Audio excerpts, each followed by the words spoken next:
JP Nadda JP Nadda doctor Manik Shah Rajib ভট্টাচ জিষ্ণুদা বর্মা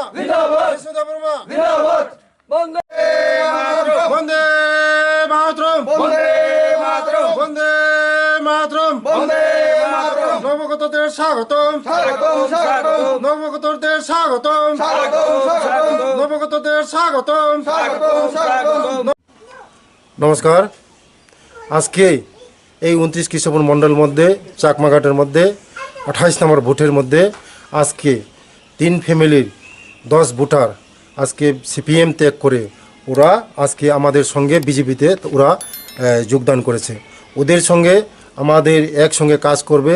মোদিজির যে হাওয়া, মোদিজির যে সবকা সাথ সবকা বিকাশ সবকা বিশ্বাস নিয়ে যে মোদিজির যে এখন যে উন্নয়নমূলক দেখে ওনারা যে মনের মধ্যে ওরাও ভাবছে যে আমি বিজেপি হয়ে কাজ করব।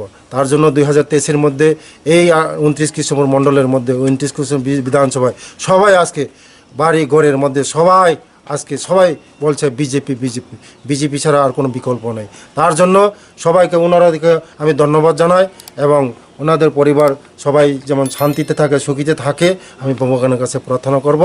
ওরা যেমন শান্তিতে থাকে একসঙ্গে আমরা কাজ করব, কাঁধে কাঁধ মিলে কাজ করব। আগামী দিনে বিজেপি হয়ে আমরা এই বিধানসভা থেকে আমরা আরও উন্নত শ্রেষ্ঠ বিধানসভা করব। নমস্কার।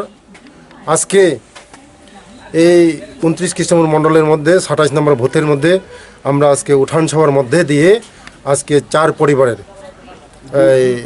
8 ভোটার আজকে ওরা আমাদের এই বিজেপি দলে জয়েন করেছে। ওরা দীর্ঘদিন 35 বছর সিপিএম ছিল, সিপিএম ত্যাগ করে আজকে ওরা আজকে আমাদের বিজেপি দলে সামিল হয়েছে। ওরার যে একটা দিশা আর নিশা যে ওরা নরেন্দ্র মোদীজি যেভাবে উন্নয়ন করেছে দেশের যে উন্নয়ন তার জন্য ওরা দেখে আজকে নরেন্দ্র মোদীর জন্য একসঙ্গে কাজ করার জন্য তারা আজকে প্রতিজ্ঞাবদ্ধ করেছে।